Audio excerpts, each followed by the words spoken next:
Baik. Assalamualaikum warahmatullahi wabarakatuh. Selamat malam, salam sejahtera bagi kita semua. Teman-teman, Bapak Ibu, ini pertemuan perdana secara virtual dengan teman-teman, dengan Bapak Ibu. Hanya itu yang barangkali yang bisa mengaktifkan kameranya, silakan diaktifkan ya. Bagi yang terkendala, misalnya masih kerja ya tidak apa-apa. Apa namanya, di off-kan saja kameranya. Tapi bagi Bapak Ibu yang mungkin tidak sedang melakukan aktivitas yang lain, bisa diaktifkan ya Bapak Ibu supaya kita juga bisa saling bertatap maya gitu. Gimana kabarnya ini teman-teman? Alhamdulillah baik, Pak. Baik, Alhamdulillah Pak. Oke. Barangkali pertama saya minta maaf ya teman-teman karena untuk semester ini mata kuliah manajemen pemasaran itu saya diberi amanah untuk mengampu 3 kelas dan sesi web ini itu digabung ya teman-teman. Lainnya itu kita agak ramai, makanya mungkin kelasnya itu lebih, ya harapan saya lebih interaktif nanti. Dan kita agak ramai, 3 kelas digabung pada setiap pelaksanaan tutorial. Ini teman-teman, Bapak Ibu yang paling jauh dari mana? Paling jauh itu maksudnya, saya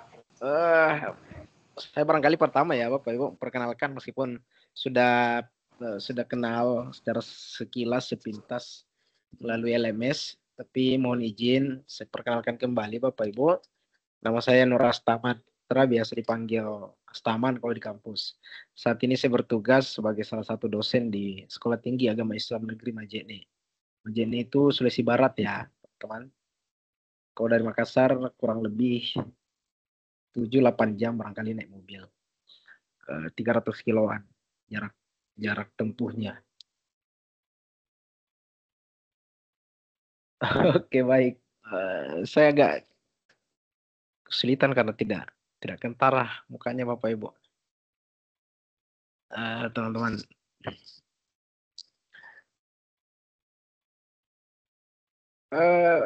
Banyak yang masih sementara kerja ya saat ini. Masih sementara di tempat kerja maksudnya. Barusan pulang, Pak. Barusan pulang Pak Erik. Oke, baik. Ya, betul. Pak Enrico, barusan pulang. Kalau teman-teman yang lain, tadi ada 2 ya yang chat di grup para kerja.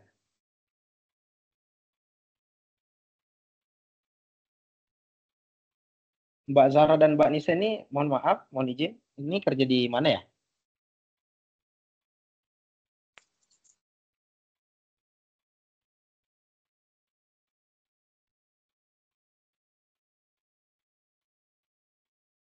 Pak Enrico, mohon maaf, kerja di mana Pak? Saya marketing, Mbak. Wah, berarti lebih mantap nih kalau kita bahas pemasaran ya Pak. Iya, betul. Makanya kalau dibilang mungkin satu arah ya. Sudah praktisi nih Pak Enrico gitu. Ya, tapi lebih susah untuk ngejalaninnya Pak ketimbang dari teori. Oh gitu. Agak susah prakteknya dibanding teori barangkali Pak ya. Lebih menantang prakteknya. Lebih menantang prakteknya. Soalnya kondisi geoekonomi dunia, terus kedua ekonomi Indonesia seperti ini, kultur budaya masyarakatnya juga. Betul, Jadi itu yang membuat tantangan yang lebih ekstra. Iya. Betul Pak. Gejolak perekonomian dunia global gitu ya. Kemudian, Iya betul, gejolak perekonomian dunia. Pak Enrico, pemasarannya di mana? Bagian apa maksudnya? Produknya Saya apa kebetulan kan produknya saya bahan bangunan. Oh iya. Iya betul, bahan bangunan. Alhamdulillah. Semangat Pak. Mm-mm. Zuko, luar biasa. Ya. Bapak Ibu yang lain, sebelum sebelum kita bahas sebentar ya tentang tugasnya Bapak Ibu atau teman-teman.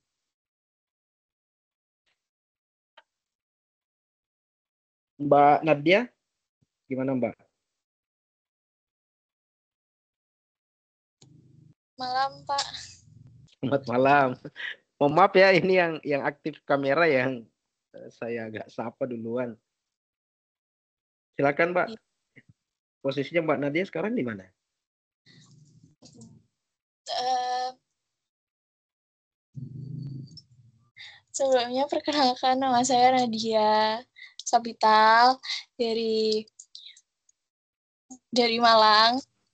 Terus sekarang pekerjaannya sih di dunia kecantikan.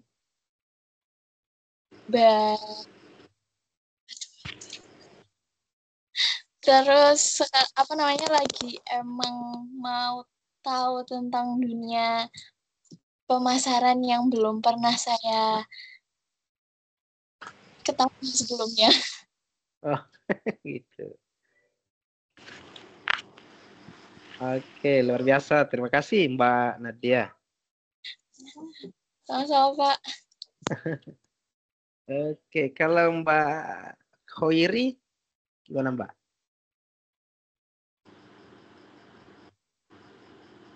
Assalamualaikum. Waalaikumsalam. Perkenalkan, nama saya Kairi Hadijah. Saya dari UPBCC Samarinda. Samarinda ya Mbak? Iya, betul. Dari Samarinda. Oke, baik. Kesibukannya sekarang, aktivitasnya atau kerjaannya Mbak gimana? Sekarang aktivitasnya di rumah, Pak. Lagi fokus kuliah. Oke, baik. Terima kasih ya Mbak Khoiri. Salam kenal. Ya, Pak. Oke, terus.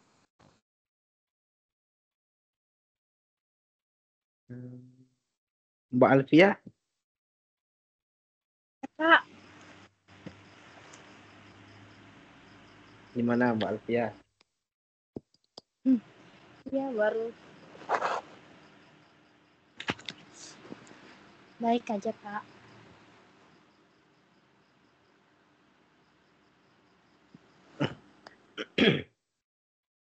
Kerja di mana Mbak? Kerja di IKN, Pak. Oh, sekarang di Kalimantan. Iya, saya asli Kalimantan. Padat nggak di IKN sekarang? Gimana? Eh, apa aktivitas perkantoran, perekonomian di situ gimana Mbak? Sangat mahal di sini, Pak. Oh, iya ya, serba Biasa, uh-uh, luar biasa serba di sini. mahal. Ya, Wah, cocok tuh berarti pemasaran nanti Mbak. kita mau belajar gimana manajemen pemasaran. Nanti bisa dibantu sama Mas siapa tadi Mas yang secara praktis sebetulnya beliau sudah dapat. Mas Enrico tadi ya. Bisa nanti saling berbagi. Oke, makasih ya Mbak Alfia. Iya, Pak. Oke. Oke, baik Bapak Ibu, teman-teman sekalian. Em,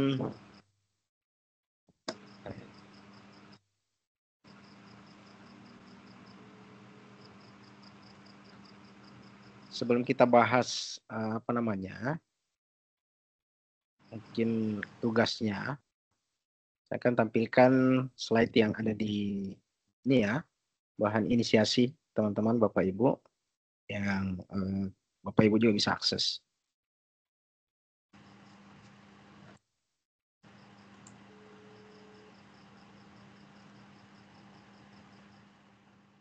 Apakah kelihatan bahan tayangnya Bapak Ibu?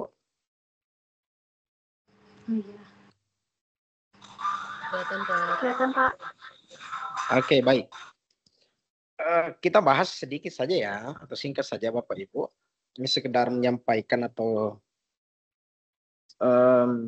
mengingatkan kembali terkait peran dan kedudukan pemasaran dalam konteks bisnis.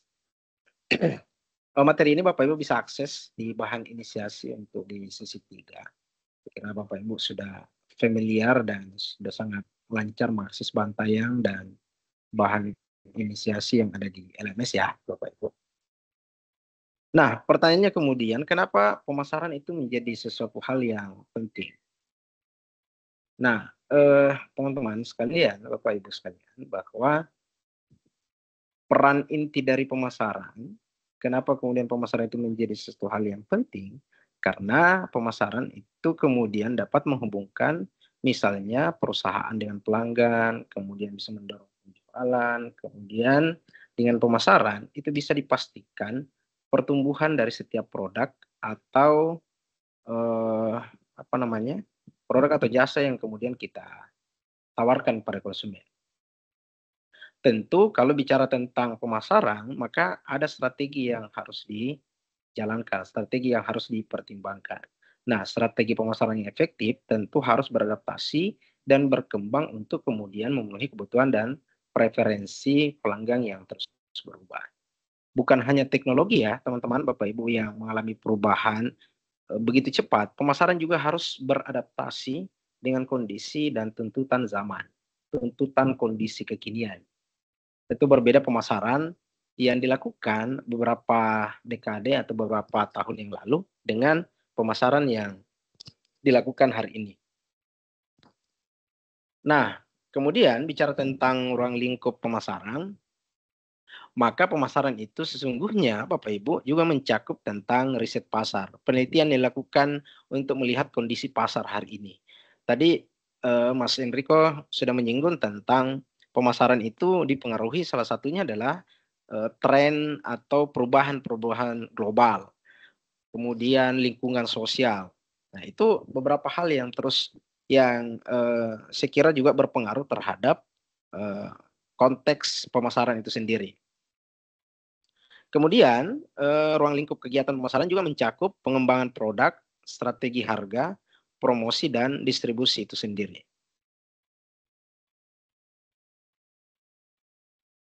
Oke. Nah, ini ya tadi yang disinggung juga oleh Pak Enrico atau Mas Enrico bahwa lingkungan bisnis, lingkungan kondisi bisnis, perkembangan bisnis itu terus mengalami perubahan, terus mengalami dinamika-dinamika yang ada. Nah, salah satunya adalah dampak dari globalisasi. Maksudnya adalah globalisasi, perkembangan dunia hari ini itu memperluas pasar, tetapi memang juga meningkatkan persaingan. Akses pasar itu tinggi, tetapi juga di sisi yang lain ada persaingan-persaingan yang terus meningkat. Yang tentu dari hal tersebut mengharuskan bisnis untuk memahami berbagai faktor budaya dan ekonomi. Bisnis hari ini kalau kemudian ingin masuk pada sektor global, maka harus paling tidak memiliki perspektif dunia, perspektif yang mendunia agar bisa bersaing dengan pasar global itu sendiri. Bapak Ibu, teman-teman sekalian,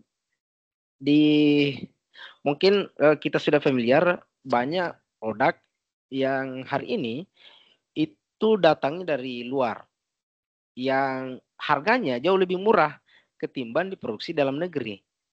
Nah, ini kan tantangan dari globalisasi itu sendiri. Misalnya produk batik. Cina kan bisa juga memproduksi batik yang corak, motif dan harganya itu bisa bersaing, tidak kalah bersaing. Bahkan kalau persoalan harga, itu bisa dikatakan jauh lebih murah dibanding produksi dalam negeri, produksi orang-orang kita sendiri. Nah, tentu ini menjadi satu hal yang bisa menjadi di satu sisi globalisasi itu memperluas pasar, tapi di sisi yang lain itu memunculkan persaingan-persaingan baru.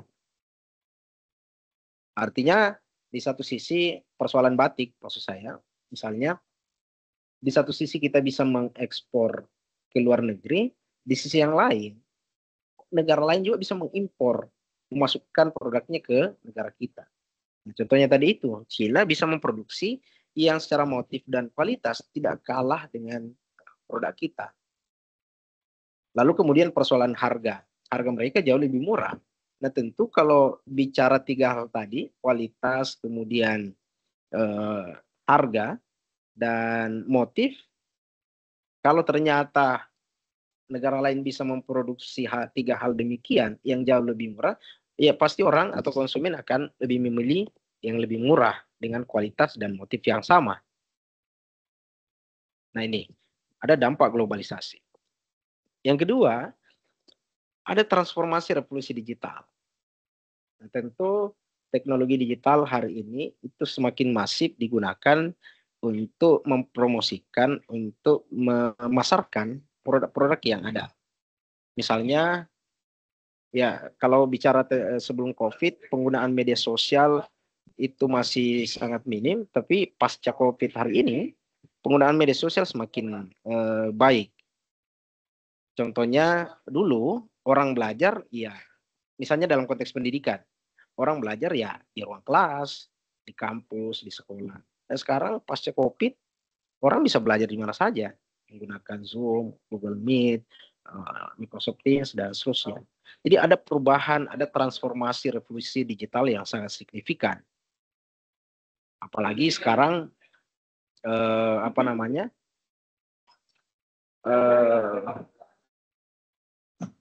munculnya artificial intelligence itu sangat memudahkan di satu sisi, meskipun ada sisi-sisi yang lain yang tetap harus dipertimbangkan ya, karena ada dampak-dampak turunan dari kemudahan-kemudahan yang dimunculkan atau yang dibawa oleh artificial intelligence itu sendiri.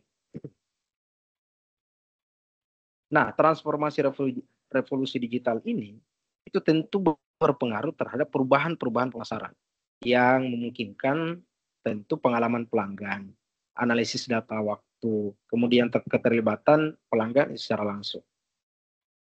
Nah, transformasi inilah yang kemudian membutuhkan strategi-strategi pemasaran yang mumpuni, yang kemudian bisa berpengaruh terhadap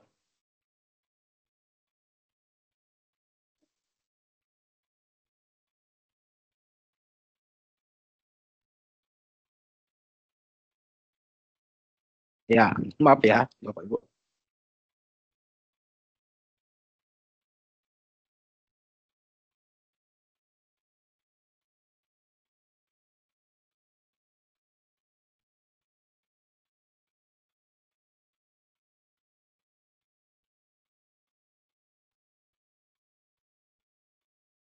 Oke, sorry kalau mungkin teman-teman Bapak Ibu mendengar beberapa suara ya, karena saya posisinya sekarang di kafe, di warkop.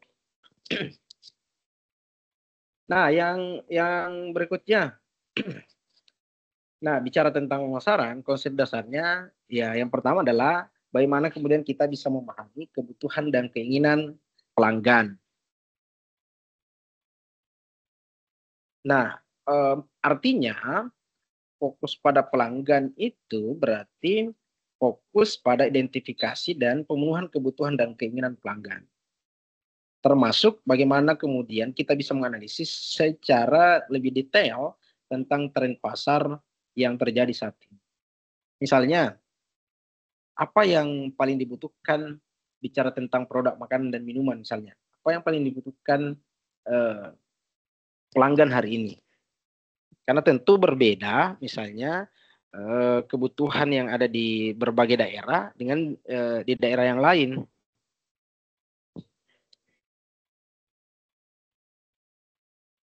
Misalnya berbeda kebutuhan tren konsumen yang ada di perkotaan dengan yang ada di pedesaan misalnya. Apa yang diinginkan oleh kaum urban yang ada di perkotaan dengan kaum atau penduduk yang ada di pedesaan, misalnya itu berbeda kebutuhan dan keinginannya. Nah, pada konteks itu kita kemudian bisa masuk. Oh, di perkotaan orang lebih butuh misalnya warung kopi karena mobilitas atau seleranya misalnya lebih suka orang minum kopi kalau di kafe. Sementara di kampung misalnya orang tetap butuh kopi, tetapi mungkin kopinya berbeda, kopi saset atau kopi tubruk yang lain. Nah itu yang pertama, memahami kebutuhan dan keinginan pelanggan. Yang kedua, pertukaran nilai dalam pemasaran. Maksudnya adalah pemasaran itu melibatkan penyampaian nilai kepada pelanggan sebagai imbalan atas sesuatu yang bernilai bagi perusahaan. Nah, pertukaran di sini itu berhasil menghasilkan keuntungan bersama. Artinya, orang misalnya membeli kopi dengan seharga 10.000 atau 20.000, pelanggan nilainya itu dia memperoleh nilai kepuasan misalnya. Sementara penjualnya itu memperoleh nilai ekonomisnya. Nah, itu maksudnya. Atau misalnya gini, kenapa kemudian orang rela mengkonsumsi kopi seharga 20-30 ribu di Starbucks daripada kemudian membeli kopi di tempat-tempat lain yang harganya hanya 15 atau 20 ribu. Nah, salah satunya adalah ada kepuasan di situ. Yang barangkali orang-orang tertentu lebih puas, lebih ingin menukarkan uangnya 30.000, 35.000 di Starbucks ketimbang misalnya menukarkan uangnya pada tempat-tempat yang lain yang harganya hanya sekitar 15 atau 20.000. Nah itu, ada pertukaran nilai. Di satu sisi, konsumen itu merasa puas dengan harga 30-25 ribu. Di sisi yang lain, produsen itu memperoleh nilai ekonomisnya, harga jual dari produk yang kemudian mereka tawarkan pada pelanggan atau konsumen. Nah itu konsep dasar pemasarannya ada bagaimana kemudian kita bisa memahami kebutuhan dan keinginan pelanggan, lalu kemudian bagaimana pertukaran nilai itu terjadi.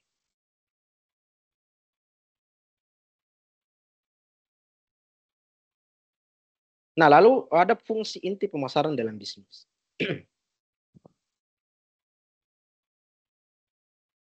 Nah, ada riset dan analisis pasar. Yang disebut dengan riset pasar berarti kita kemudian mengumpulkan wawasan tentang perilaku pelanggan, tren pasar, kemudian landscape persaingan. Riset yang efektif tentu akan bisa menghasilkan informasi tentang seperti apa strategi pemasaran yang paling efektif dilakukan atau diterapkan untuk produk-produk tertentu. Perilaku pelanggan itu apa sebetulnya yang paling diingin, kembali lagi ke konsep dasar tadi itu, apa keinginan dan kebutuhan konsumen, apa keinginan dan kebutuhan pelanggan. Kemudian tren pasar, apa yang produk apa yang lagi tren misalnya. Contohnya beberapa tahun yang lalu barangkali menjelang Idul Fitri, perayaan Idul Fitri, ada tren bagi perempuan itu menggunakan simar.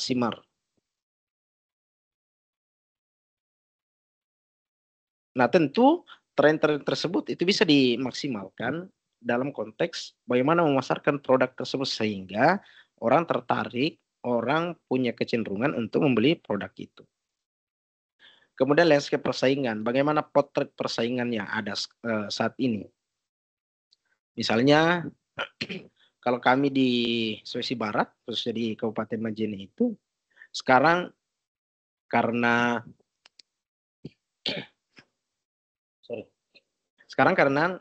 banyak ada 3 kampus negeri di tempat kami ini, maka persaingan yang ada saat ini salah satunya adalah tumbuh beberapa kafe-kafe warkop. Yang sebelumnya, sebelum berdiri atau sebelum ada kampus negeri di sini, itu pertumbuhan atau perkembangan kafe warkop itu masih sangat sedikit.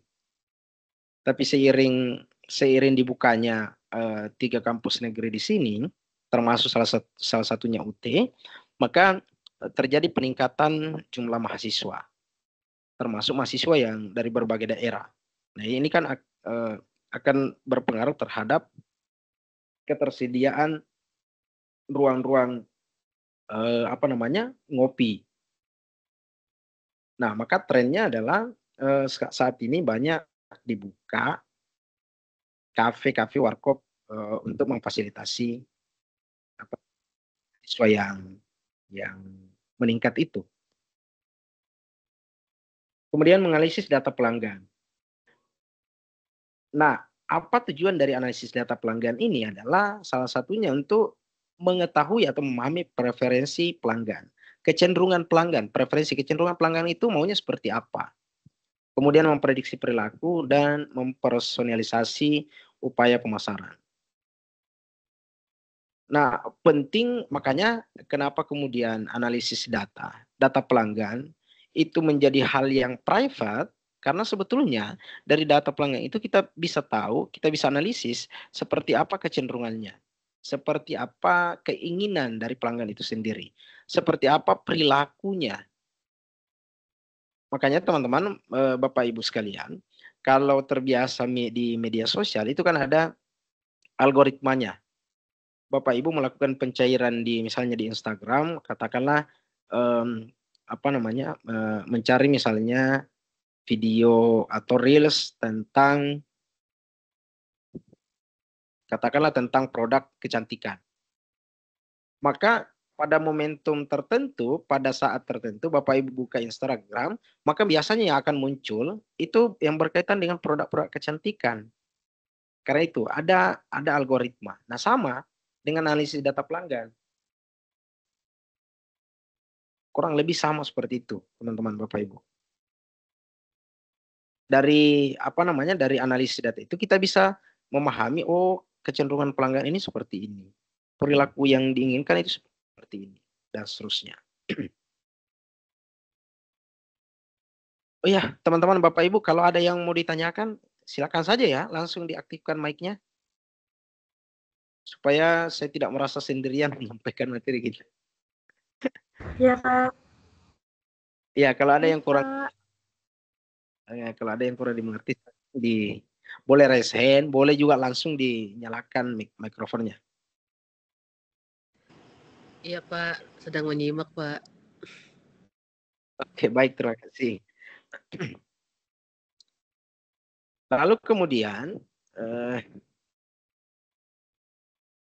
ada pengembangan dan manajemen produk. Pengembangan dan manajemen produk itu yang pertama adalah bagaimana kemudian kita bisa menyelaraskan pengembangan produk itu sendiri. Artinya, kita kemudian bisa memastikan bahwa pengembangan produk yang dilakukan itu selaras dengan kebutuhan pelanggan dan permintaan pasar. Ya, tentu inovasi menjadi hal yang menjadi faktor pembeda. Jangan sampai maksudnya Bapak Ibu, kita mengembangkan produk yang ternyata produk itu tidak dibutuhkan oleh pelanggan, tidak diinginkan oleh pasar. Bapak Ibu mungkin tahu bahwa Coca-Cola itu pernah menciptakan produk dalam bentuk saset seperti Marimas, Just Juice itu. Tapi ternyata itu tidak lagi ada hari ini karena memang itu tidak diinginkan, tidak dibutuhkan oleh pelanggan. Coca-Cola yang diinginkan oleh pelanggan adalah Coca-Cola yang dalam bentuk minuman cair itu dalam bentuk kalen atau botol. Setahu saya Coca-Cola itu pernah menciptakan produk dalam bentuk saset, dalam bentuk serbuk. Tapi ternyata setelah diproduksi, setelah dikembangkan, produk itu tidak memperoleh tempat yang cukup baik di mata pelanggan, di mata masyarakat, di mata konsumen. Akhirnya ya tidak lagi diproduksi hari ini. Nah itu pentingnya kemudian menjelaskan pengembangan produk dengan kebutuhan dan keinginan pasar atau kebutuhan pelanggan dan permintaan pasar itu sendiri. Yang kedua, mengelola siklus hidup produk. Siklus produk itu dulu kan ada istilahnya gunakan atau pakai lalu kemudian dibuang. Tapi sekarang dengan masifnya konsep green economy, maka produk yang digunakan itu sebisa mungkin bisa didaur ulang kembali. Ada kan istilahnya dulu 3R ya, reduce, recycle, dan itu apa satu istilahnya itu. Nah sekarang pola itu berubah dengan konsep green economy itu, bahwa produk yang kemudian diciptakan, dibuat, sebisa mungkin setelah digunakan, setelah dikonsumsi itu bisa didaur ulang kembali, digunakan kembali. Artinya tidak sekedar memakai, menggunakan lalu buang, tetapi bagaimana menggunakan, memakai, buang lalu bisa digunakan kembali. Apakah dalam bentuk produk yang sama atau produk yang berbeda. Nah itu. Sustainable ya Pak? Ya, apa bahasa anunya SDGs ya, mungkin Sustainable Development Goals. Iya Salah betul satu Pak. bisa mendaur ulang secara berkelanjutan. Lalu yang berikutnya, teman-teman Bapak Ibu sekalian, ada promosi dan komunikasi. Menyusun pesan pemasaran yang menjadi target atau tertarget. Lalu menerapkan kampanye promosi yang efektif. Artinya bagaimana kemudian kita bisa menggabungkan berbagai saluran untuk mempromosikan produk dan layanan yang ada itu secara efektif. Tentu strategi pemasaran yang kita canangkan itu sebisa mungkin harus konsisten dengan tujuan perusahaan itu sendiri.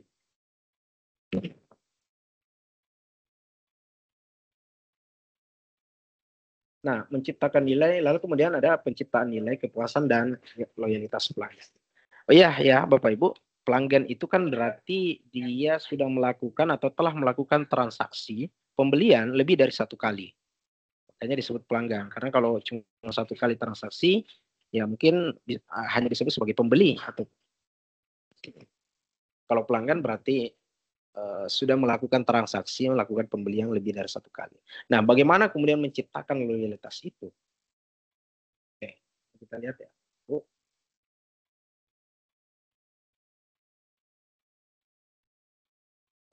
Nah, untuk kemudian memberikan nilai kepada pelanggan, maka dua hal yang menjadi catatan penting. Yang pertama adalah bagaimana kemudian kita bisa menawarkan proposisi nilai yang unggul. Bagaimana kemudian kita bisa menawarkan apa yang menjadi keunggulan dari produk kita dibanding produk-produk yang lain yang sama atau yang sejenis. Tentu nilai yang lebih baik daripada pesaing, daripada kompetitor itu bisa dalam hal kualitas, bisa dalam hal harga, atau bisa dalam hal dari segi manfaat produk itu sendiri. Makanya penting dilakukan atau dianalisis tentang USP-nya. Karena dari hal tersebutlah itu memungkinkan untuk menarik pelanggan yang sifatnya baru. Itu yang pertama, menawarkan proposisi nilai yang unggul. Yang kedua atau yang berikutnya adalah bagaimana kemudian kita bisa memastikan kepuasan pelanggan itu sendiri. Bagaimana produk yang kemudian kita jual, produk yang kemudian kita ciptakan, itu bisa memenuhi atau bahkan melampaui harapan dari pelanggan itu sendiri. Sehingga kalau kemudian harapannya atau ekspektasinya itu bisa terpenuhi, maka tentu itu akan bisa menimbulkan, memberikan efek tentang pembelian yang berulang. Inilah yang kemudian disebut sebagai loyalitas pelanggan.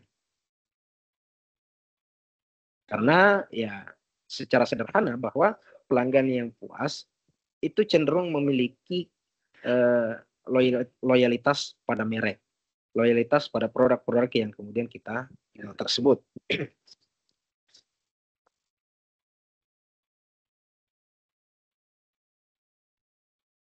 Nah, lalu bagaimana kemudian teman-teman Bapak Ibu supaya terbangun, tercipta yang namanya loyalitas pelanggan?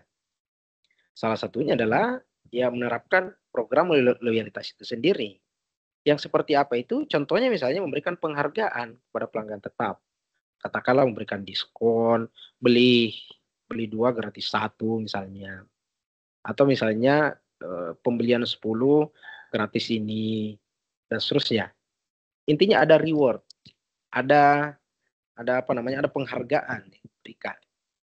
Makanya kan biasanya perusahaan besar itu selalu apa namanya, memberikan keistimewaan reward kepada pelanggan-pelanggan atau konsumen yang telah melakukan transaksi secara berulang.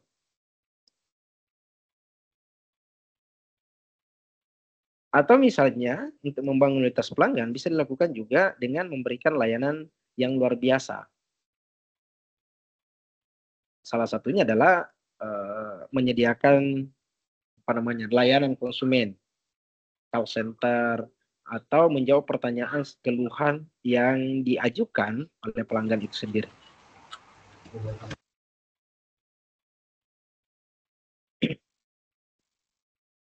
Memberikan layanan yang sebaik untuk mengatasi masalah. Nah, Bapak Ibu mungkin pernah mendengar bahwa Cousins itu pernah mendapat komplain dari konsumennya, dari customernya, yaitu konsumen merasa apa namanya, mendapat efek samping dari penggunaan produk Cousins, produk apa namanya, seingat saya itu tentang bedak powder, salah satu produknya Cousins. Nah, ternyata pelanggan itu merasa mengalami iritasi. Anaknya itu mengalami iritasi. Nah, apa yang dilakukan oleh Cousins adalah dengan masalah itu menarik seluruh produknya itu. Menarik seluruh produknya yang ada di pasaran. Itu salah satu bentuk untuk mengatasi masalahnya. Lalu kemudian memberikan kompensasi kepada pelanggannya. Apa yang dialami oleh Cousins? Ya, yang pertama adalah dia mengalami kerugian tentu. Karena menarik produk yang sudah ada, yang sudah dikeluarkan, yang sudah dipasarkan, lalu kemudian ditarik kembali, pasti apa namanya, ada dampak turunannya, itu kerugian. Tetapi dari kerugian itu, di satu sisi mereka mendapat trust kembali, kepercayaan kembali dari pelanggan. Karena pelanggan menganggap ini salah satu bentuk tanggung jawab dari Cousins sendiri. Nah ini, salah satunya memberikan layanan pelanggan yang luar biasa, menarik seluruh apa namanya, produk yang dianggap punya kelemahan, punya kekurangan, menimbulkan efek samping, lalu kemudian memberikan kompensasi pada pelanggannya. Satu sisi memang rugi, tapi di sisi lain terjadi atau tercipta yang namanya trust, kepercayaan kembali dari pelanggan. Nah, itulah yang dilakukan oleh Cousins pada apa namanya, beberapa momentum, sehingga saya mungkin beberapa puluh tahun yang lalu. Nah, itu membangun loyalitas pelanggan. Lalu bagaimana mengukur kepuasan dan loyalitas pelanggan itu sendiri? Salah satu yang bisa dilakukan untuk mengukur sejauh mana pelanggan itu puas atau tidak, yang bisa dilakukan adalah ya memanfaatkan survei. Makanya biasanya kan kita diminta untuk mengisi beberapa kuesioner yang berkaitan dengan survei. Itu salah satunya adalah untuk mengetahui sejauh mana kepuasan dari pelanggan itu sendiri. Supaya ditahu umpan baliknya. Tentu dari survei itu bukan hanya sekedar data mentah yang apa namanya, yang bisa ditahu, tapi bagaimana kemudian tindak lanjut dari data tersebut. Oh, katakanlah misalnya ada produk, ternyata produknya itu pelanggan tidak suka tentang kemasannya dari hasil surveinya, ya maka tentu harus ditindaklanjuti. Jangan sampai sekedar pengumpulan data tapi tidak ada upaya tindak lanjut dari hasil survei itu. Lalu yang berikutnya yang bisa dilakukan untuk mengukur kepuasan, memantau ulasan online dan media sosial. Sekarang kan saya pikir tidak ada kendala yang berarti kalau kemudian hanya sekedar ingin melihat bagaimana ulasan-ulasan yang ada di media media apa namanya media perusahaan kita.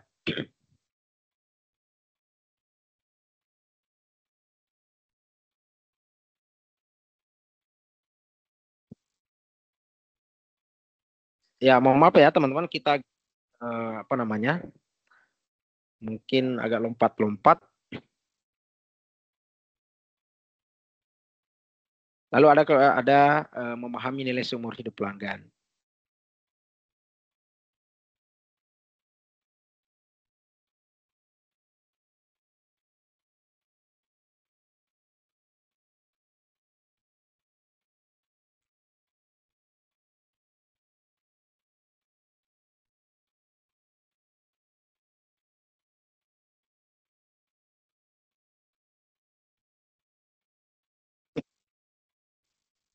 Lalu ada mengelola interaksi pelanggan. Makanya sekarang kan ada di Facebook Pro itu, Facebook Pro, salam interaksi. Gitu ya, teman-teman Bapak Ibu. Karena ternyata mengelola interaksi pelanggan itu juga menjadi satu hal yang menarik untuk diterapkan, untuk dilakukan. Karena dari interaksi itu kemudian bisa tercipta yang namanya komunikasi dan layanan apa namanya layanan konsumen itu sendiri.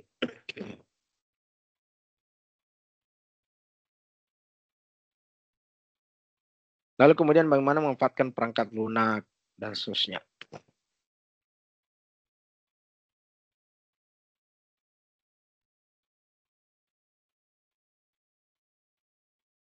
Oke, baik teman-teman. Mohon maaf ya, agak lompat-lompat. Saya berharap sih sebetulnya proses interaksi kita itu lebih hidup, apalagi kita lebih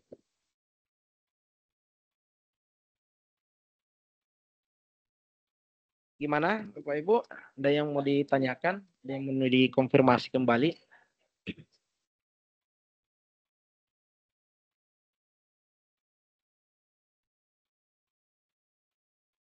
Halo? Yang sampai suara saya tidak terdengar ya, teman-teman, Bapak Ibu? Ya, Pak. Dengar, Pak. Oke. Mbak Alfia gimana? Ada enggak yang mau disampaikan atau ya mau ditanyakan? Ada yang tanyakan, Pak. Ya. Utamanya yang berkaitan dengan tugasnya ya, Bapak Ibu. Mungkin sudah. Terkait Ya, silakan Mbak Alfia. saya mau bertanya, Pak, yang tentang membangun loyalitas pelanggan, yang tadi Bapak beri contoh, misal kalau misalnya ada suatu produk yang memiliki kerugian, lalu sebuah perusahaan itu menarik produk tersebut dan memberikan kompensasi kepada pelanggan, itu bagaimana Pak cara untuk perusahaan itu bangkit lagi dari kerugian yang telah diperoleh tadi itu Pak? Oke, baik. Terima kasih Mbak Alfia ya. Ya, Pak. Bagaimana cara perusahaan bangkit kembali? Kan pasti rugi, bukan rugi sedikit barangkali. Kalau ternyata produk yang kemudian sudah diproduksi itu banyak, gitu ya, bukan rugi sedikit. Lalu kemudian pertanyaannya bagaimana caranya bangkit kembali? Oke, terima kasih ya Mbak Alfia. Ada teman-teman Bapak Ibu yang bisa membantu saya untuk mengomentari pertanyaan dari Mbak Alfia? Supaya kita lebih lebih interaktif gitu, kelasnya lebih hidup.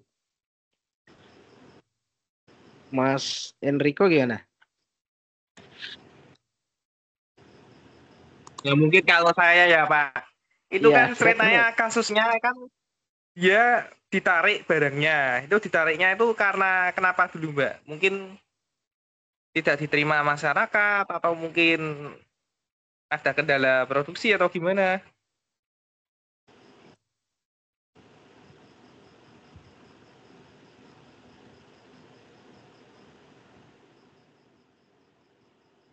Mbak Alfia. Ya, aduh, jaringan saya Pak Untuk ya Pak. yang Ya, tadi ditanyakan itu kan ditarik barangnya. Heeh.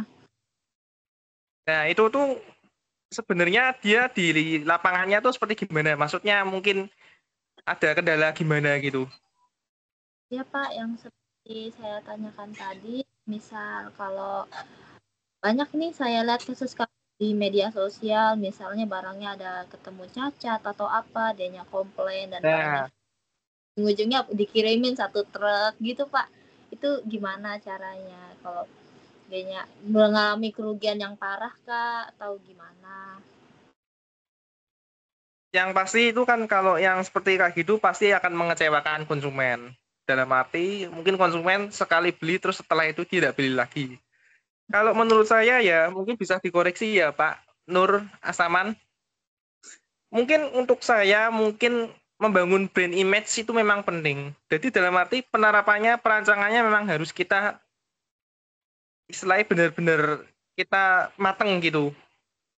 Jadi untuk kasusnya itu kalau kenapa kok bisa ditarik ya mungkin solusinya nanti kita akan membangun brand image tersebut dalam arti ini setelah dicari kesalahannya kita kenapa oh ternyata gagal produksinya karena gara-gara ada bahan yang kurang atau gimana lah itu nanti kita betulin terus setelah itu kita kasih kepercayaan lagi melalui lewat promosi atau lewat apa yang menunjukkan bahwa kita tuh sebenarnya seperti ini produksinya prosesnya kayak yang terjadi di Aqua kan seperti sekarang yang Aqua terjadi itu kan karena seperti itu.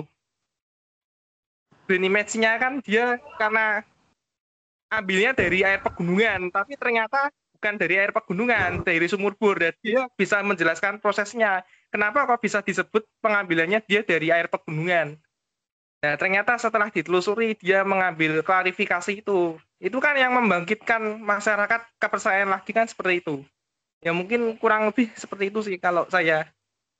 Gimana Pak kalau menurut Bapak dosen ini? Makasih ya Pak Mas Enrico. Ya, Eh, Teman-teman Bapak Ibu yang lain gimana? Silakan.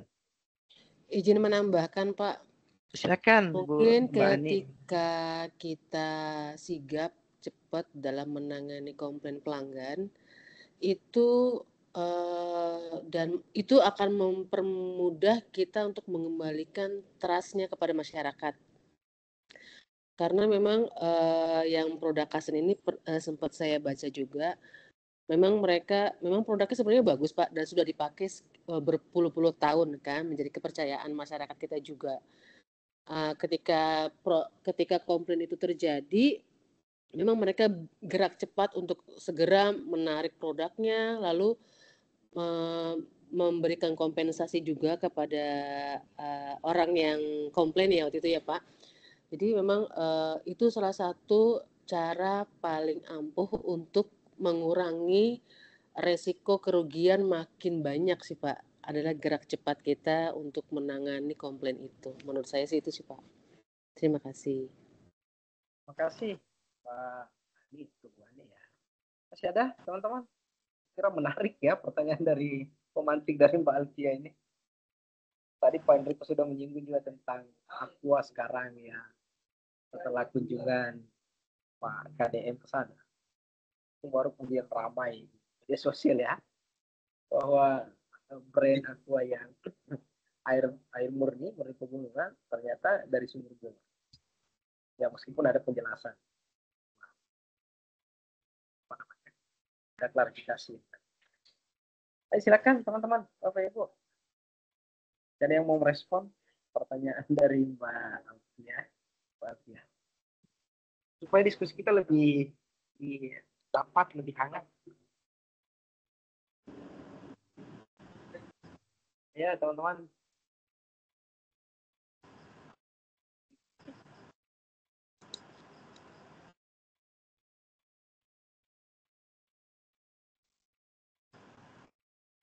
Oke, baik.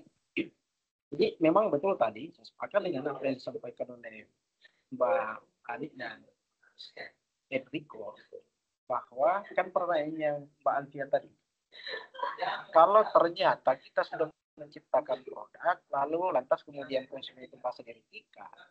Sementara kita mau tarik seluruh produk yang telah diproduksi, itu kan kerugian. Lalu bagaimana supaya bisa bangkit lagi? Ya, poinnya tadi itu. Bagaimana caranya supaya bisa bangkit lagi? Nah, tadi sudah disinggung oleh Pak Ali juga bahwa kita harus cepat memang untuk mengatasi keluhan atau kendala yang ditemui di lapangan. Nah, salah satu yang saya sebut tadi bahwa Kasen itu dengan cepat, bergerak cepat, menarik seluruh produknya yang dianggap bermasalah.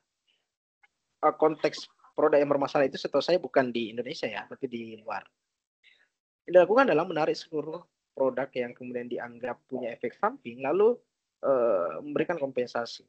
Di satu sisi rugi bagi pihak Kasen, tapi di sisi lain muncul kembali kepercayaan sebagai bentuk kepercayaan dari konsumen, dari pelanggan, dari pembeli, sebagai bentuk tanggung jawab dari Kasen. Nah, saya kira kalau pertanyaannya adalah bagaimana cara untuk bangkit kembali, ya itu tadi Mbak Alfia. Memang kita harus berani kemudian mengambil langkah untuk, kalau konteksnya seperti itu ya, ada produk yang dibuat, ada produk yang diciptakan, ada produk yang sudah dijual, lalu kemudian produk itu ada efek sampingnya.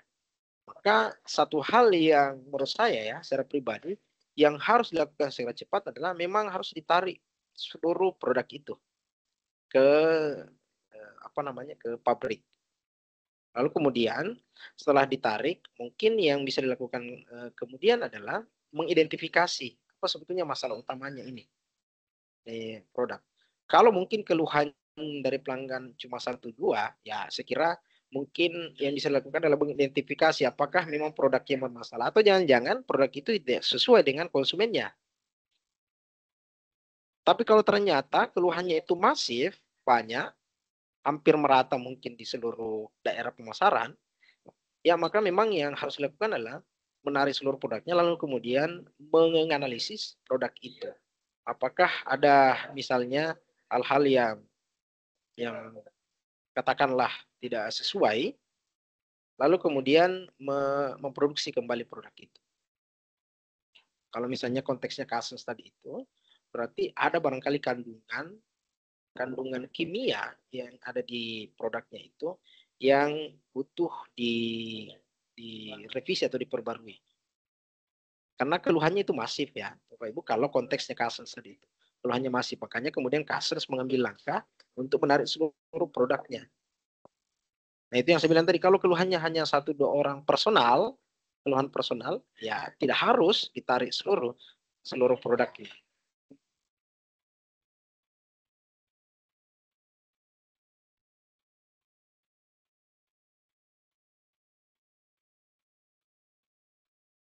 Saya kira begitu ya, Mbak Alif ya. Mohon maaf ini karena saya biasa agak mute. Terima kasih Pak atas jawaban. Ya. Terima kasih. Terima kasih ya Mbak. Ya.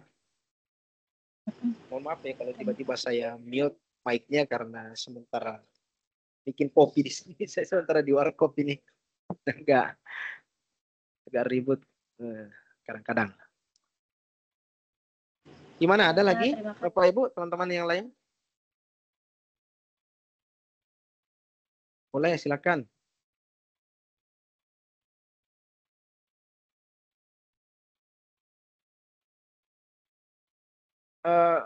Untuk kelas apa ini? Kelas 140, pemasaran 140, mungkin tidak semua, belum semua saya koreksi ya tugasnya. Sampai mungkin besok baru bisa tuntas semua. Olehnya itu saya minta maaf kalau belum dapat tugasnya Bapak Ibu, belum ada respon dari saya. Tapi saya akan usahakan untuk menyelesaikan semua, merespon semuanya itu sebelum tenggat waktunya. Batas akhir pengumpulan tugas kan itu tanggal 3 ya Bapak Ibu sekalian. Tanggal 3 pukul 11.59 malam. Berarti yang penting tidak lewat sampai tanggal 4. Artinya teman-teman Bapak Ibu, kalau kemudian tugasnya itu sudah dikoreksi, ada catatan, lalu ingin diperbaiki, itu silakan diperbaiki ya. Silakan diperbaiki, silakan direvisi untuk perubahan nilainya. Karena tidak bisa lagi diubah nilainya kalau sudah melewati batas waktu atau deadline pengumpulan tugasnya. Meskipun tugasnya itu dikirim misalnya di grup WA atau di Japri secara pribadi.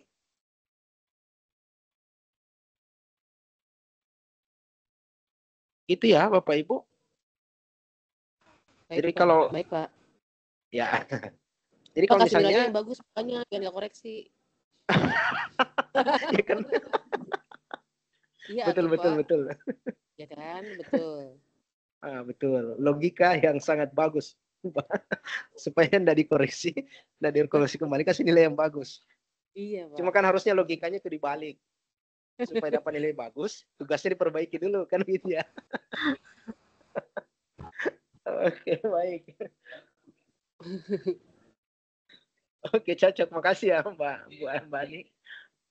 Apa namanya, teman-teman? Jadi sekali lagi ya, kalau apa namanya, tugas yang kemudian telah Bapak Ibu kumpulkan, ada catatan, ada koreksian, lalu kemudian ingin diperbaiki, itu silakan diperbaiki. Asal jangan melewati batas waktu, tenggat waktu pengumpulan tugas. Karena kalau sudah lewat, ini sudah diperbaiki, tapi nilainya tidak bisa ikut diperbaiki Bapak Ibu. Misalnya batas waktunya sampai tanggal 3. Bapak Ibu mengirimkan perbaikannya, itu di tanggal 4.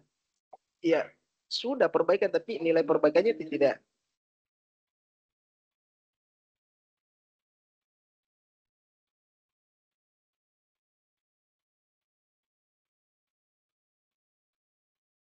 Oke ya. Sorry kalau ada beberapa iklan. Ingat kopi ya, Pak. Iya, di warkop. Makanya biasa kalau saya mute ya mohon maaf ya karena sementara ini teman-teman di samping ini bikin kopi. Bikin kopi untuk pelanggan. Jadi itu ya. Bapak juga apa?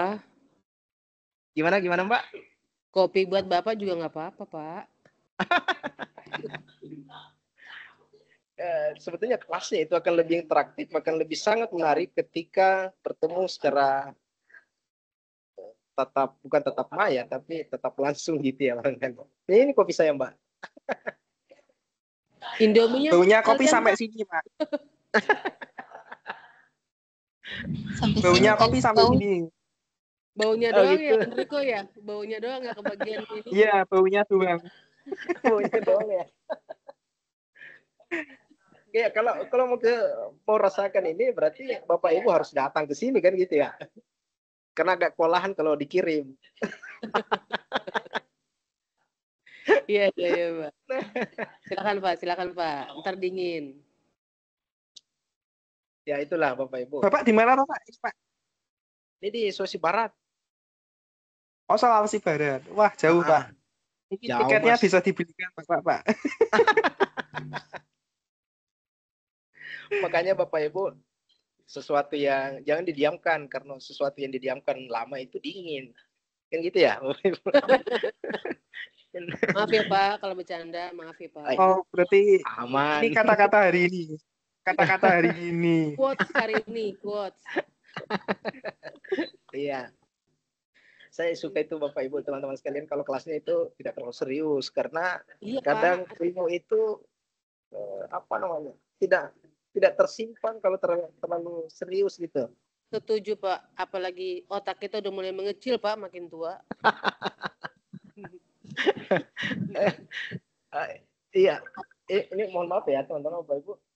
Ternyata karena tadi Mbak Ani ini menyinggung tentang otak, maka saya menyampaikan satu hal bahwa hasil penelitian itu menunjukkan bahwa otak itu tidak berpengaruh daya ingat maksud saya. Iya. Itu tidak berpengaruh terhadap usia, teman-teman Bapak Ibu. Iya. Karena semakin dilatih itu akan semakin baik daya serapnya. Terlepas dari usianya. Oh, gitu. Bentar ya, bentar, Bapak Ibu.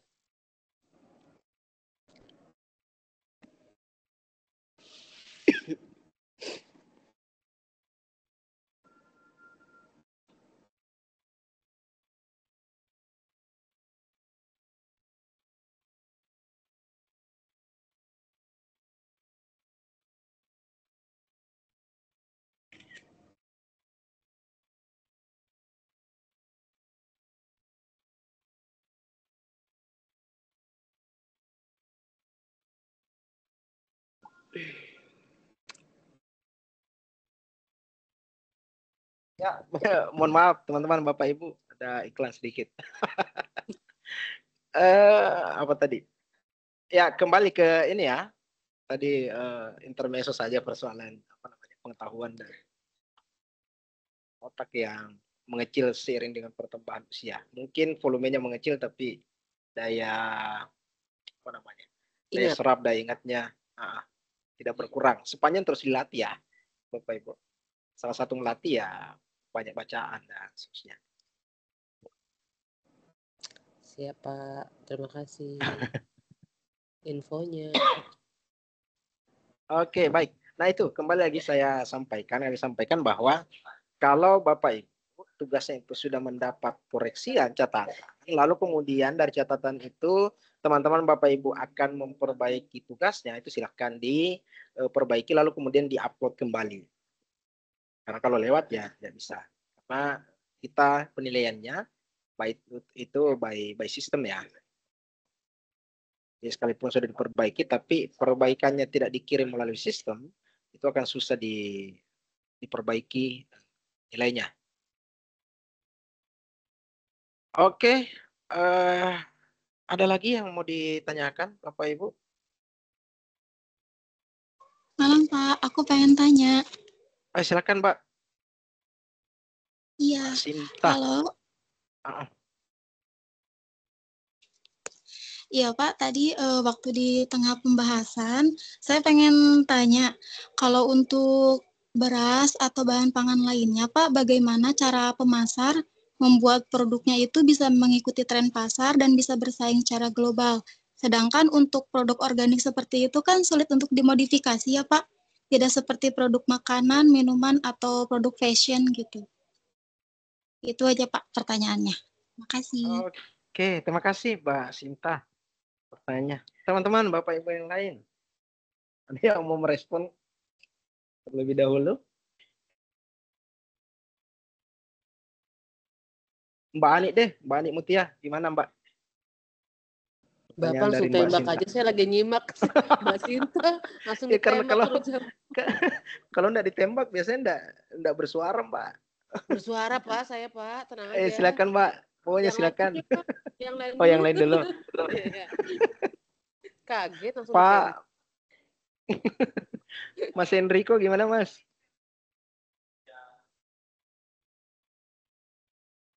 Waduh, saya tidak menyimak Pak tadi Pak. Saya tadi tinggal tadi. Saya tinggal keluar tadi sebentar. Baik, enggak apa-apa. Teman-teman yang lain silakan. Pertanyaan dari Mbak Sinta, gimana kalau misalnya produknya adalah beras, itu kan susah dimodifikasi. Bagaimana kemudian apa namanya memasarkan dan mengikuti tren atau perkembangan pasar.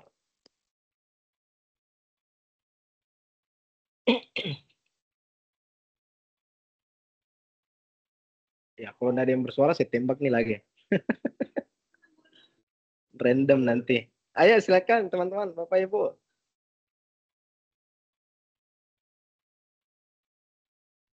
Gimana ini?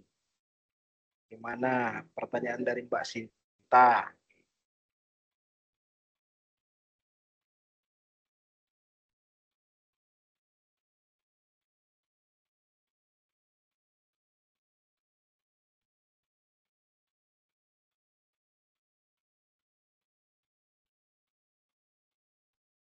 Ayo.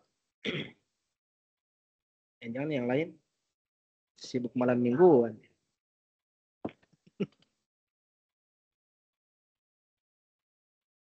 Oke, baik. Mbak Sinta, pertanyaannya tadi ya kurang lebih barangkali bagaimana kemudian kalau produknya adalah produk organik, produk apa namanya? Ya contohnya tadi beras.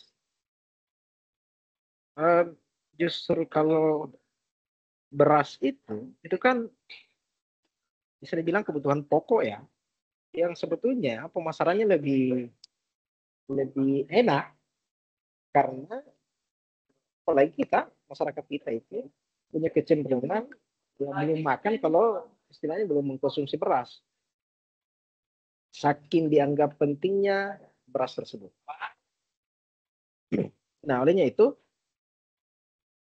kalau saya secara pribadi, hal yang bisa dilakukan untuk memasarkan itu, ya maka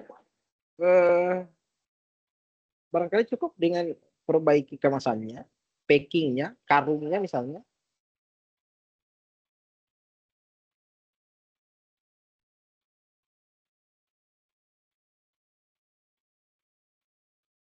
Lalu kemudian bagaimana melihat eh, tren atau perkembangan harga itu sendiri.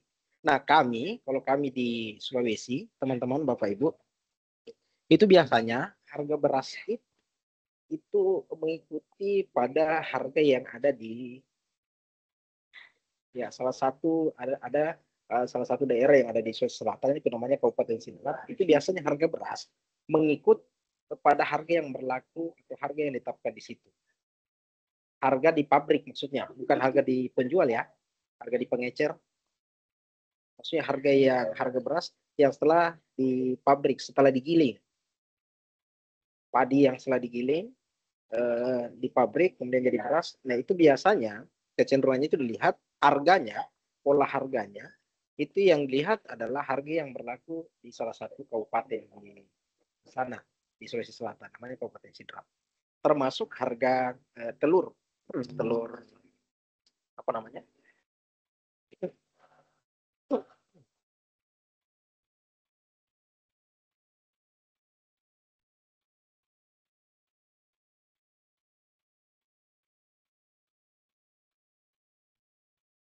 Termasuk harga ayam ayam petelur.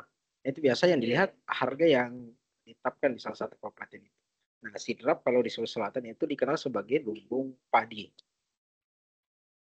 Nah, pertanyaannya tarikan bagaimana kemudian memasarkan produk, lalu kemudian melihat tren atau kecenderungan pasar. Nah, untuk produk beras tadi itu, kami di Sulawesi Selatan itu kecenderungan perubahan harganya biasanya patokannya adalah di kabupaten yang saya sebut tadi. Harga yang di pabrik maksudnya bukan harga yang ada di pengecer. Karena tentu kalau sudah ke pedagang itu biasanya pasti berbeda-beda harganya. Lalu kemudian bagaimana melihat tren perkembangan, tren pasar yang terjadi. Nah, yang seperti yang saya sebut tadi bahwa kalau bicara tentang beras kan menjadi salah satu kebutuhan. Maka tentu eh, tidak terlalu susah atau sulit untuk memasarkan itu. Apalagi sebetulnya kalau bicara skala nasional, itu kita masih dianggap kekurangan. Makanya biasa kan terjadi impor.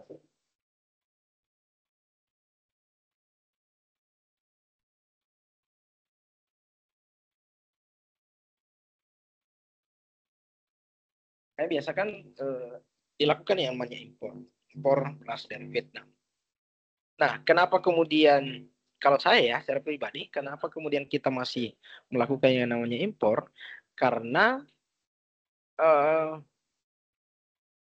faktor yang paling berpengaruh menurut saya adalah penggunaan atau pelibatan teknologi itu belum terlalu masif atau barangkali belum merata ke semua wilayah yang menghasil atau daerah yang bisa menghasilkan padi tadi itu, beras. Contoh misalnya di salah satu kabupaten di tempat kami itu orang memanen beras itu masih menggunakan manual, masih apa namanya belum menggunakan mesin teknologi. Nah, itu kan berpengaruh terhadap waktu panennya kalau masih menggunakan manual dibanding misalnya menggunakan mesin yang eh, mungkin 1, 2, bahkan 10 hektar itu bisa selesai dalam waktu beberapa hari.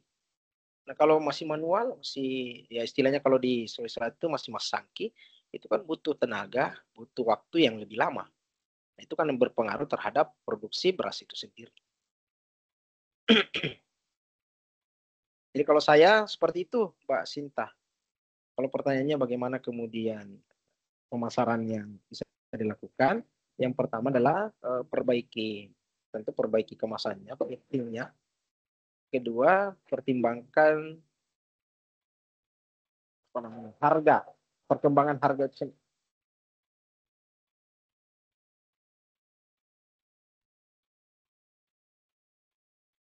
pertimbangkan atau perlihatkan, cermati, amati perubahan harga itu sendiri. Termasuk bagaimana kemudian melihat tren atau perkembangan pasar.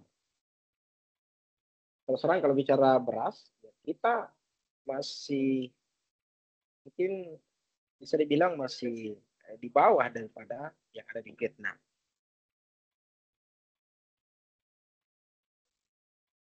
Begitu Mbak Sinta. Teman-teman yang lain kalau ada yang mau nafkah silakan ya. Gimana Mbak? Mbak Sinta. Ya Pak, kalau misalkan untuk produsen beras kan karena produknya homogen ya Pak, sama hampir sama gitu sama toko yang lain.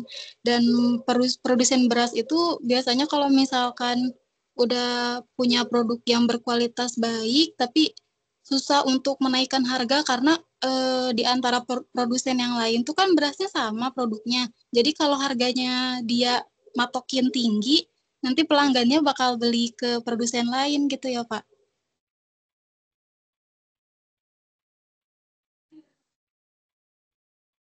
Ya, betul.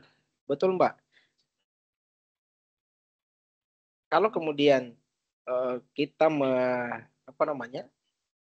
mematok harga yang tinggi, sementara kan beras itu adalah salah satu produk komoditas yang bisa diproduksi oleh orang lain, bukan monopoli murni, bukan produk monopoli murni. Meskipun produknya homogen atau sejenis ya, beda dengan sektor kelistrikan yang ya bisa dibilang masih dimonopoli oleh BUMN, dalam hal ini PLN. Artinya kalau mau gunakan listrik, ya satu-satunya cara ya berlangganan. Beda dengan beras, meskipun produknya homogen, bisa di sejenis, tetapi itu bisa diproduksi, bisa bisa diproduksi oleh orang lain. Akhirnya memang kalau kemudian kualitas sama, jenis sama, tiba-tiba harga akan kita naikkan, maka tentu akan berpengaruh terhadap pembelian oleh konsumen. Syukur-syukur kalau konsumennya tidak tahu perubahan atau kenaikan harganya. Makanya kami, ini mohon maaf ya teman-teman, Bapak Ibu, saya bicara konteks lokal di kami, salah satu hal yang menjadi pertimbangan adalah melihat tren atau perubahan harga yang ada di salah satu kabupaten di tempat kami itu yang saya sebut tadi namanya. Bahwa biasanya perubahan harga itu patokannya di tempat sana.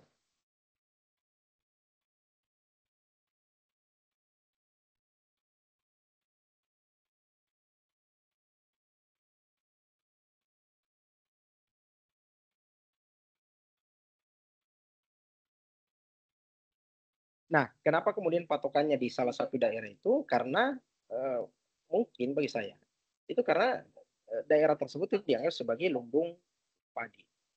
Memang mungkin itu satu. Yang kedua,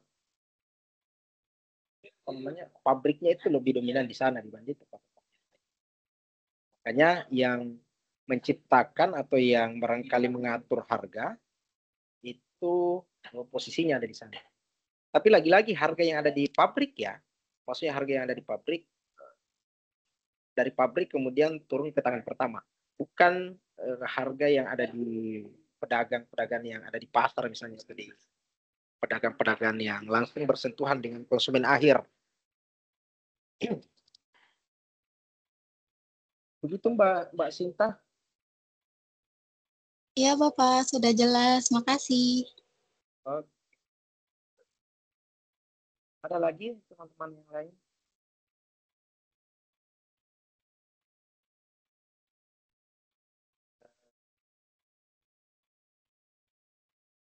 Maaf ya, ini diganggu malam apa sih ini namanya?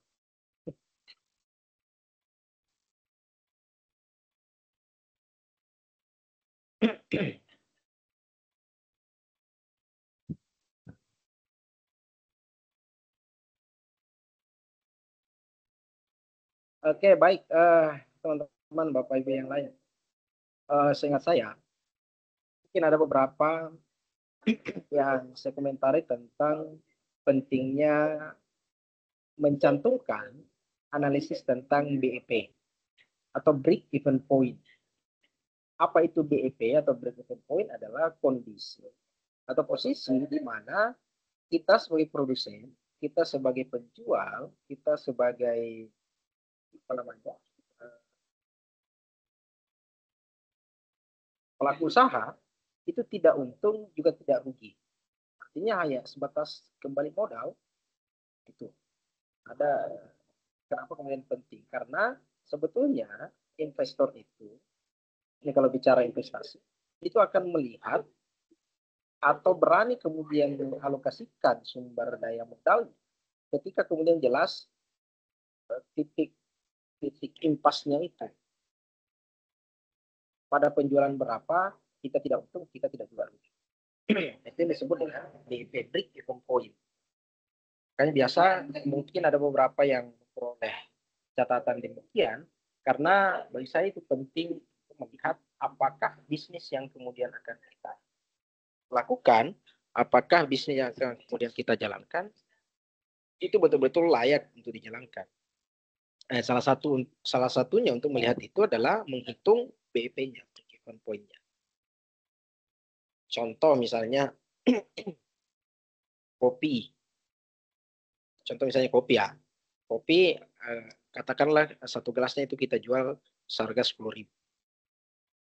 10.000. Modal yang dibutuhkan untuk satu gelas kopi katakanlah 100.000. Kita jual per gelas 10.000. Berarti BEP-nya itu nanti ketika sudah terjual 10 gelas karena harganya 10.000, baru kembali modalnya yang 100.000, karena modalnya itu 100.000, misalnya dari pembelian bubuk kopinya, kemudian creamer dan susu kental manisnya misalnya. Intinya teman-teman, Bapak Ibu, BEP itu adalah kondisi atau titik di mana produsen itu tidak untung juga tidak rugi. Maka tentu kalau mau melakukan misalnya kopi tadi itu supaya untung, maka penjualannya itu harus lebih dari 10 gelas. Nah, kalau ternyata penjualannya kurang dari 10 gelas berarti rugi. Nah, itu maksud saya, maksudnya BEP. Itu menghitung titik impasnya. Makanya kalau kemudian ada catatan tentang penghitungan itu, ya silakan ditambahkan saja ya, Bapak Ibu.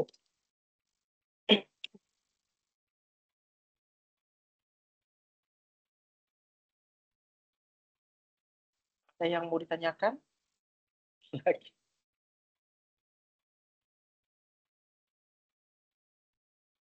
Oh, untuk absensi gimana? Tidak perlu dipanggil ya, teman-teman, karena di Microsoft ini sebetulnya secara otomatis akan muncul attendance-nya. Pak, mau nanya. Ya, silakan. Kalau BEP misalkan 10 gelas. Terus kita baru jualnya 9 nih. Itu apakah termasuk rugi? Kan masih ada 1 gelas lagi yang belum terjual nih, Pak. Belum, kan ini termasuk modal ya. Ya kan? Jadi kalau belum BEP belum tentu rugi kan, Pak? Karena kita masih ada modalnya nih yang 1. Gimana menurutnya, Pak? Thank you, Pak. Oke, baik. Ayo, Bapak Ibu yang lain, teman-teman yang lain. Direspon tuh pertanyaan dari Mbak Ani.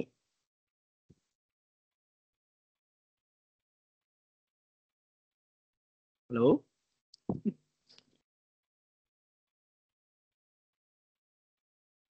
Kan kondisinya kita misalnya jualan kopi.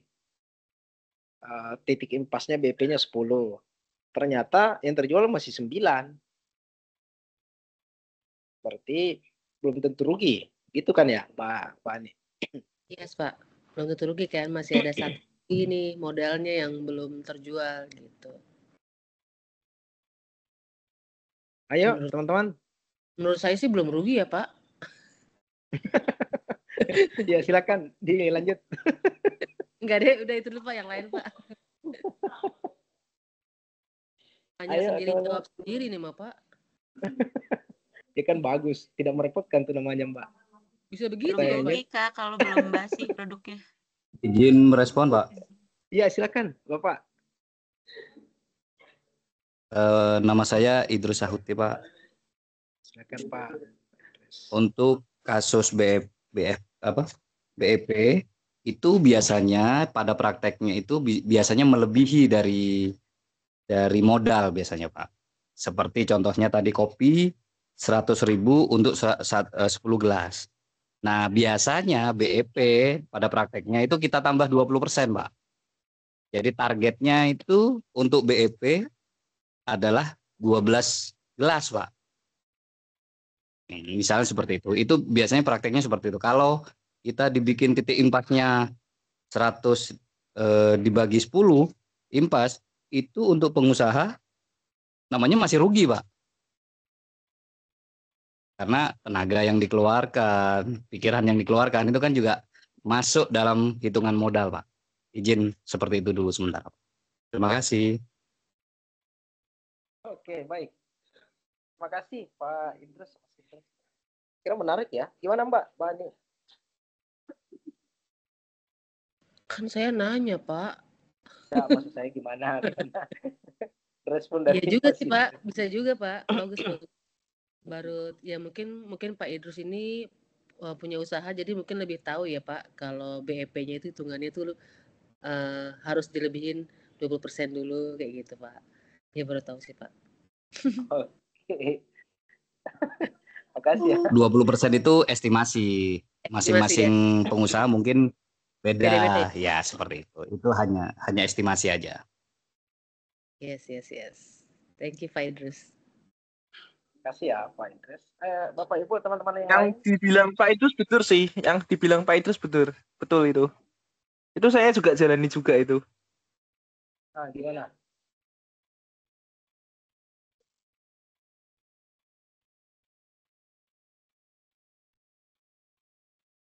Oh.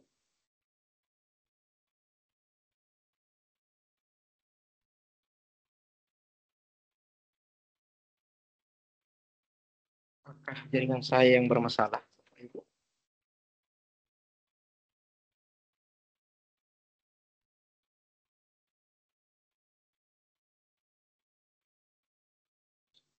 Halo, izin Pak menambahkan. Oh ya, silakan. Mbak Popi. Iya, kalau di saya sih Pak, saya kebetulan pernah bikin usaha kecil-kecilan. Jadi biasanya saya menambahkan 50% untuk pengembalian modal, Pak. Jadi kayak ketika break even point-nya cuma dapat di 50%, saya belum rugi, Pak, gitu.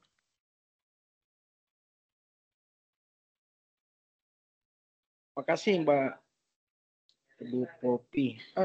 Kalau boleh tahu, usaha yang pernah dijalankan itu apa ya? Saya buat salad, Pak. Salad buah gitu. Salad sayur. Oh, salad. Oke. Ada lagi teman-teman? Sorry, tadi agak terputus di saya. Apa yang tadi ya? Memberikan komentar, memberikan respon. Pak siapa tadi?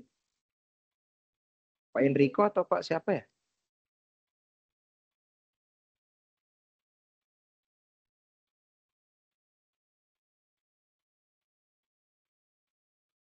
Oke, baik. Saya kira menarik yang disampaikan Pak Idris tadi ya, bahwa BEP itu bergantung pada pelaku usahanya atau bergantung pada siapa yang menjalankan usaha itu. Apakah kemudian 20% baru kemudian dianggap titik impas atau bahkan melampaui titik impas atau bahkan 50%. Ya, jadi memang bergantung itu. Tapi maksud saya Bapak Ibu, BEP secara matematis ya perhitungannya seperti itu. Apakah kemudian pelaku usahanya itu menganggap bahwa dia menganggap nanti di titik 20% baru tidak rugi dan tidak untung, ya boleh-boleh saja. Kembali memang kepada persoalan personal dari pelaku usahanya.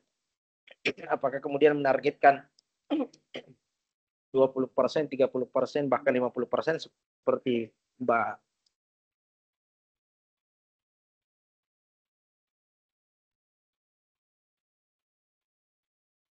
Apakah kemudian 20%, 30%, bahkan 50% baru kemudian dianggap sebagai titik impas? Ya, saya kira tidak ada masalah ya, teman-teman Bapak Ibu. Tapi secara matematis, secara formulasi bahwa yang disebut titik impas adalah titik di mana modalnya kembali, penjualannya misalnya tetap atau dalam angka 10 itu. Kalau modalnya dalam angka 10.000, modalnya 100.000. Berarti kan 10 gelas baru kemudian terjadi titik impas. Secara matematis ya, Bapak Ibu. Begitu Mbak Ani. Disimak Pak, diterima jawabannya. Terima kasih buat semuanya. Oke, saya kira ada tadi menarik sekali ya yang disampaikan Pak Idris, bahwa kemudian beliau menganggap titik impas itu kalau melampaui dari atau sampai pada penjualan 20% itu. Tapi itu make sense juga sih Pak. Iya, betul. Karena memang ada biaya lain, ada biaya yang lain yang harus dikeluarkan yang tidak dalam bentuk nominal uang misalnya, tenaga, pikiran. Pakai pikiran bener tuh Pak. Saya juga jadi kepikiran.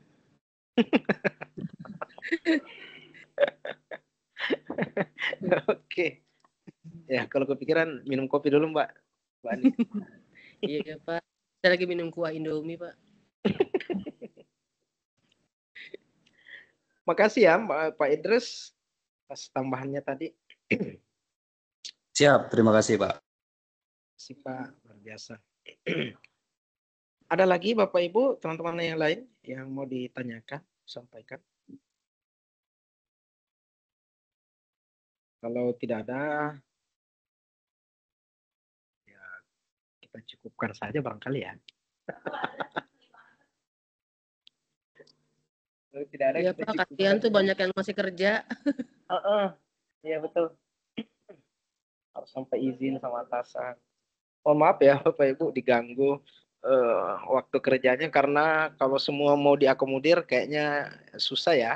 Maksudnya misalnya ada yang minta pagi, ada yang minta siang, ada yang minta malam. Sepertinya agak kewalahan menemukan titik temunya. Makanya ya diputuskan saja untuk malam, karena sepertinya mayoritas agak free di waktu ini. Aman Pak. Oke. Kalau tidak ada, kita cukupkan saja ya, teman-teman, Bapak Ibu. Untuk hal-hal lain yang sekiranya masih mengganjal, masih mau dipertanyakan, boleh dikonfirmasi kembali melalui grup WA yang telah ada itu. Baik Pak. Oke. Lumayan yang hadir pada kesempatan malam ini, ada 43, 42. 43 dengan saya. Izin Pak bertanya satu hal lagi. Oh iya, silakan.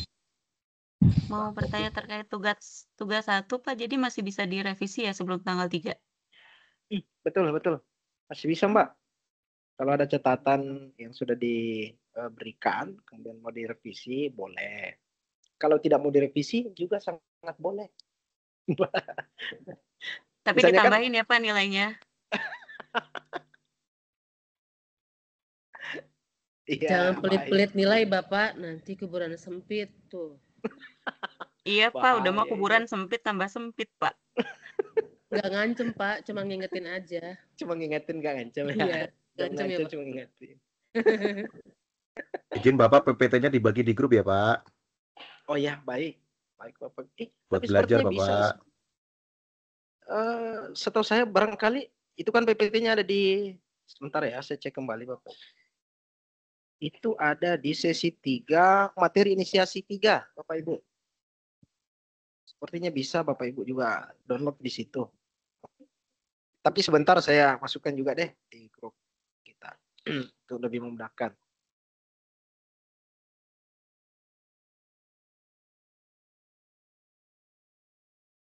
Oke.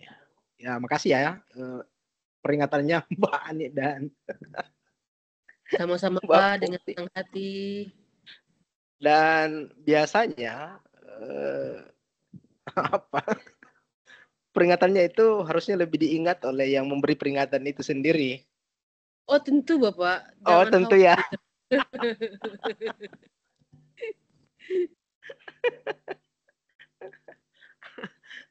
Oke. Eh, Suka di-kick balik ya, Pak ya? Polanya harus seperti itu untuk lebih Oh, iya. maksimal.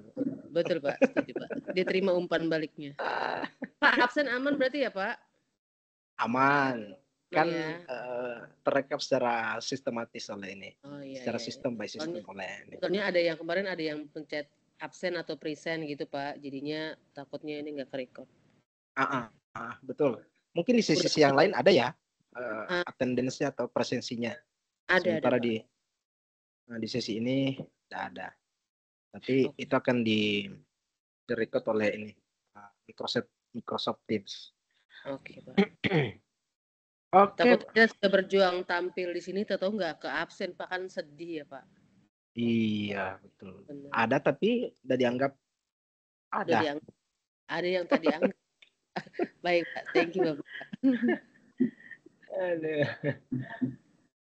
Enak loh kelasnya kalau interaktif seperti ini. Interaktif nyela ini mah, Pak. Maaf ya yang lain, maaf. Ya, kita berharapnya sih teman-teman yang lain, Bapak Ibu yang lain lebih aktif lagi ya. Oke, saya kira itu teman Bapak Ibu yang lain.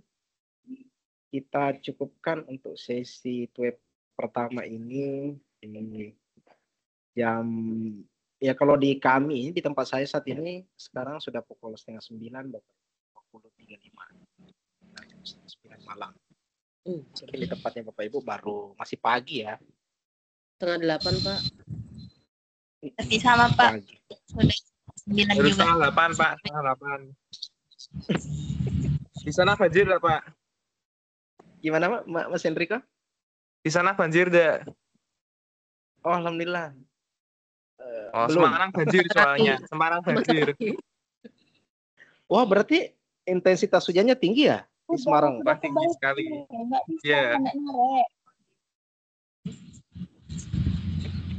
Kalau mau mampir Pak ke Semarang Pak, ada waterboom ini. Waterboom. Waterboom anu ya, apa namanya? Kemahalan ongkosnya, Enrico. Oh iya, mahalan ongkosnya ya. Iya. Ongkosnya lumayan. Saya juga di Semarang, Pak. Nah kan, ada yang ternyata satu mungkin berdekatan tapi baru baku tahu, baru baku kenal. Nah itu tuh Pak Enrico, ada loh yang di Semarang juga. Iya. Berarti intensitas hujannya tinggi ya, Pak? Mungkin tinggi, Pak. Ditambah. Baru selesai hujan, Pak. Ini barusan selesai hujan. Iya, betul. Kalau mau wisata air ke Jakarta, Pak.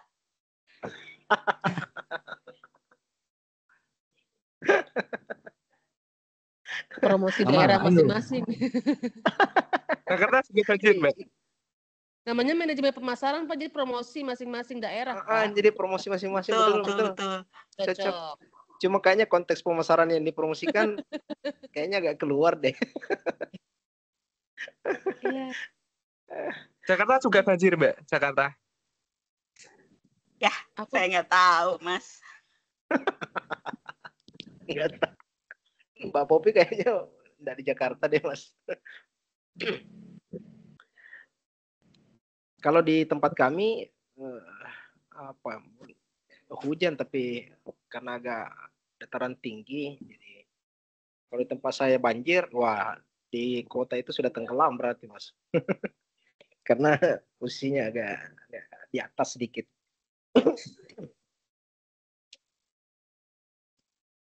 Oke. Kalau turun pakai gantor ya, Pak?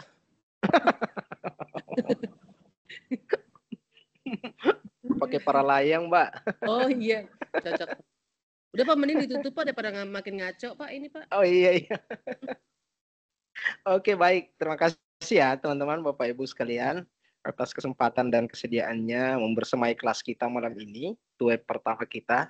Semoga di web berikutnya kelasnya lebih seru, lebih aktif, lebih dinamikanya lebih hidup, diskusinya lebih dapat, dan berbagi pengetahuan dan pengalamannya juga lebih banyak daripada harapan saya secara pribadi, Bapak Ibu, kita lebih aktif lagi untuk di sesi-sesi berikutnya. Sekali lagi terima kasih teman-teman Bapak Ibu yang lain yang menyempatkan waktunya untuk mengikuti web pertama kita. Saya kira banyak hal mungkin yang masih mengganjal, banyak hal yang masih ingin dipertanyakan oleh Bapak Ibu dan tidak atau belum sempat terjawab pada kesempatan malam ini. Olehnya itu silakan disimpan dan dicari sendiri jawabannya ya Bapak Ibu. Loh. Oke. Maaf ya canda ya Bapak Ibu. Jadi kalau ada hal-hal yang kalau ada hal-hal lain yang sekiranya masih mau dipertanyakan yang berkaitan dengan konteks materi kita, itu boleh disampaikan nanti di grup WA ya Bapak Ibu. Sekali lagi terima kasih kesempatannya, terima kasih diskusinya. Semoga kesehatan dan keberkahan senantiasa menyertai kita semua ya Bapak Ibu. Amin ya rabbal alamin. Amin, Pak. Utamanya kesehatan di tengah cuaca yang sangat cepat berubah ini. Sekali lagi terima kasih Bapak Ibu. Kita akhiri sesi web pertama ini pada kesempatan malam ini. Lebih dan kurangnya mohon dimaafkan. Sekian, assalamualaikum warahmatullahi wabarakatuh. Waalaikumsalam. Waalaikumsalam warahmatullahi wabarakatuh. Waalaikumsalam warahmatullahi wabarakatuh. Terima kasih Pak. Terima kasih. Terima kasih Pak. Pak Idrus. Pak Sinta. Terima kasih Pak. Terima kasih Bapak. Pak, izin